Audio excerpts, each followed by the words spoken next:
शैलदभव राजवंशर राजधानी बांकड़ागढ़ दिने थिला प्राचीन कलिंगरे समृद्ध सहर। आधुनिक ओडिशार खोर्धा जिला बाणपुर निकटरे थिबा सालिया डैम निकटरू नीलाद्री प्रसाद रास्तार 12 किलोमीटर दूर घंच जंगल रे एई प्राचीन ऐतिहासिक दुर्ग ध्वंसावशेष रही। एई प्राचीन दुर्ग सन्निकट सपनेश्वर शिव मंदिर प्रत्नतात्विक खननरू आविष्कृत होइछि। प्रत्नतत्व माने मत दियंती ख्रीष्टीय 6ठ शताब्दी सप्तम शताब्दी मध्यरे एई शैलदभव राजवंशर शासक माने खूब शक्तिशाली थिले। अनुमान कराଯାଏ ए समय प्रथम करी मंदिर निर्माण कला आरंभ होइतिला। से समय मंदिर निर्माण शैली भिन्न प्रकार थिला। मंदिर गुड़िक संपूर्ण आच्छादित न होई अम्पी थिएटर भली निर्माण कराଯାଉଥିଲା।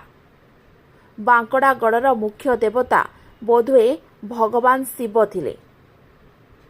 ख्रीष्टीय 6ठ शताब्दी शैलदभव राजवंशर शासक पुलिन सेन राजत्व समय चीन परिव्राजक माने भारत भ्रमण रे आसिथिले।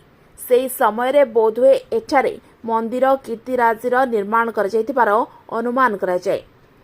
किछि वर्ष पूर्वे ए स्थानर प्रत्नतात्विक खननरू राज्य प्रत्नतत्व विभाग अधीक्षक बी राय कहते शिव मंदिर परिसर रे थिबा से जुगर सौंदर्यपूर्ण खादित मूर्ति गुड़िक एवं निकटस्थ राजप्रसाद तत्कालीन निर्माण शैली और स्थापत्य कलार अनेक कथा कही। प्रत्नतत्वविद अश्विनी सत्यपाठकर मतरे बांकड़ागढ़र प्राचीन राजप्रसाद और निकटस्थ शिव मंदिर प्रस्तर खोदित कार्यगुड़िक सेमानक सिद्धता विषय अनेक कथा कही। एठारू आविष्कृत होइतिबा 100 रु अधिक मूर्तिगुड़िक मंदिर निकटरे एक छोट गुहरे संरक्षित रखाଯାଇଛି। सरकार एही दिगरे तीक्ष्ण दृष्टि देवार आवश्यकता रही बोली मत प्रकाश पाई। एठारे एक संग्रहालयर आवश्यकता सहित एक कीर्तिराजी तथा ए स्थान संपर्क में गवेषणा और अध्ययन निमंते भित्तिभूमि प्रस्तुत करिवार आवश्यकता रही।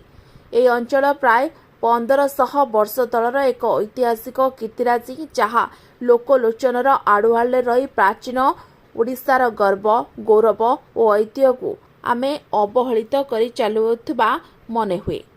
बाणपुरु गोविंद चंद्र जाली रिपोर्ट ओटी लाइव।